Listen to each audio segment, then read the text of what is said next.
তুমি এইফালে চাই দিবা আকৌ হা বহুত ধুনীয়া সুবিধা এটা পাইছা এইফালে এইফালে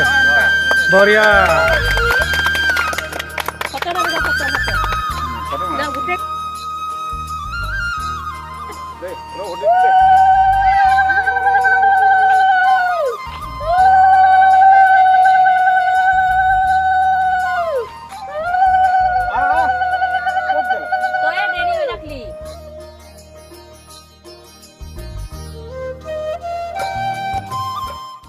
যাব লাগে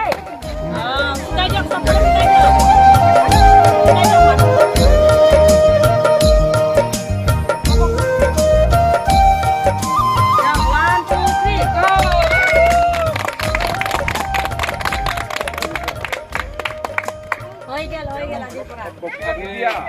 অলপ দুআষাৰ কৈ দিয়ক আজি প্ৰায় 4টা দশকৰ অধিক কাল ধৰি বসবাস কৰি আহিছে কাঞ্চননগৰৰ ৰাইজে এই অঞ্চলত আৰু তেওঁলোকে কিন্তু বঞ্চিত হৈ আহিছিল খোৱাপানীৰ পৰা চৰকাৰী খোৱাপানীৰ পৰা আজি এই সুবিধা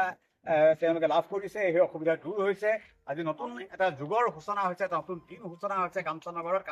একাংশ ৰাইজে অসম চৰকাৰৰ সহযোগত বিশেষকৈ মুখ্যমন্ত্ৰী ডক্টৰ হিমন্ত বিশ্ব শৰ্মাই এই লিচুবাগান খোৱাপানীৰ প্ৰকল্পটো উন্মোচন কৰাৰ পাছতেই এই ৰাস্তা প্ৰশস্ত হৈছে এই পথ প্ৰশস্ত হৈছে খোৱাপানী পোৱাৰ আমি অসম চৰকাৰক ধন্যবাদ জ্ঞাপন কৰিছোঁ আমি ধন্যবাদ জ্ঞাপন কৰিছোঁ অশোক সিংঘাল ডাঙৰীয়া গুৱাহাটী উন্নয়ন মন্ত্ৰী তেখেতক আৰু আমাৰ ডিম্পল ৰাভা কাউন্সিলৰ স্থানীয় কাউন্সিলৰ তেওঁক আমি ধন্যবাদ জ্ঞাপন কৰিছোঁ আমি মেয়ৰক বিশেষকৈ আমাৰ কাঞ্চননগৰ উন্নয়ন সমিতিৰ সভাপতি সম্পাদক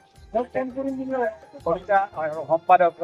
হিতেশ বৰ্মন ডাঙৰীয়াই যথেষ্ট তৎপৰতা অৱলম্বন কৰিছিলে এই ক্ষেত্ৰত তেওঁলোক দুয়োজনে কাউন্সিলৰ লগত যোগাযোগ অব্যাহত ৰাখিছিল এই খোৱাপানীৰ সুবিধা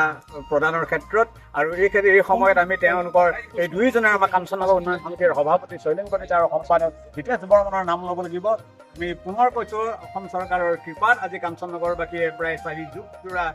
এটা সমস্যাৰ পৰা মুক্তি লাভ কৰিছে এয়া আৰম্ভণি আৰু আমি আশা কৰিম ভৱিষ্যতে কাঞ্চননগৰৰ সকলো ৰাইজে চৰকাৰী খোৱাপানী যোগানৰ সুবিধা লাভ কৰিব সকলোৱে ঘৰে ঘৰে খোৱাপানীৰ ব্যৱস্থা হ'ব বিশুদ্ধ খোৱাপানীৰ ব্যৱস্থা হ'ব আমি সেই আশা কৰিছোঁ আৰু আজি এই কাৰ্যসূচীৰ শুভ উদ্বোধন কৰিলোঁ।